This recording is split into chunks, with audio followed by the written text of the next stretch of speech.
জাতীয় সংসদ নির্বাচনকে সামনে রেখে দাঁড়িপাল্লা প্রতীকে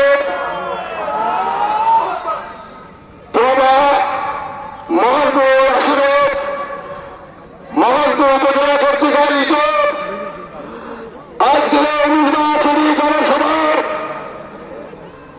উপস্থিত আছে মঞ্চ বাংলাদেশ জামায়াত ইসলামী মহলগুলির বিভিন্ন পর্যায়ের নেতৃবৃন্দ, জাতীয় নেতৃবৃন্দ, সম্মানিত মহলবাসী, আইন শৃঙ্খলা রক্ষাকারী বাহিনীর সদস্য ভাইরা,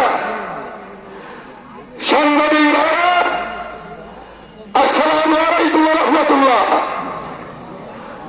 সম্মানিত ভাইরা, এবারে নির্বাচন একটি গুরুত্বপূর্ণ নির্বাচন। আপনাদেরকে লক্ষ্য রাখতে হবে বাংলাদেশের 4টি রাজনৈতিক দলের মধ্যে 2টি রাজনৈতিক দল এবার নির্বাচনে অংশগ্রহণ করছে।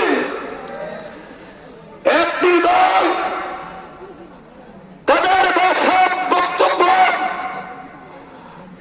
আমরা সকলকে নিয়ে দুর্নীতিমুক্ত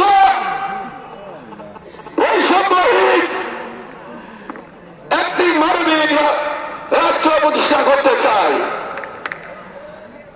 একটি দল যারা জাতীয়তাবাদী ভিত্তিতে দেশ পরিচালনা করতে চায়। সম্মানিত ভাইরা, ভোট দেওয়ার জন্য 2টি দলকে চিন্তা ভাবনা করা খুব সহজ। 17 বছর রাজনৈতিক কর্মকাণ্ড পরিচালনা করতে হবে। কোন দল দেশের সঙ্গে কি আচরণ করেছে আমরা জানি। ক্ষমতায় না থেকে মানুষ হত্যা করতে পারে, যারা অন্যের জমি দখল করতে পারে, যারা পুকুর দখল করতে পারে,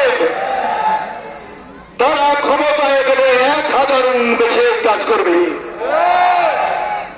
আর যারা ক্ষমতায় যাবে সারা বছর ধরে জনকল্যাণের কাজ করেছে, মাইলস্টোন কলেজের দুর্ঘটনায় কাজ করেছে, তারা ক্ষমতায় গেলে 1000 গুণ ভালো কাজ করবে। এই দৃষ্টিকোণকে সামনে রেখে আগামী দিনে 100 বছরের জন্য বাংলাদেশকে পুনর্গঠনের জন্য দাঁড়িপাল্লা মার্কায় ভোট দিতে হবে ইনশাআল্লাহ। সম্মানিত ভারত, আমরা বাসী দাঁড়িপাল্লা যদি নির্বাচিত হয়, দেশে যদি দাঁড়িপাল্লার সংসদ গঠিত হয়, বাবা মোহনপুরকে একটি উন্নত উপজেলা হিসাবে করা হবে ইনশাআল্লাহ।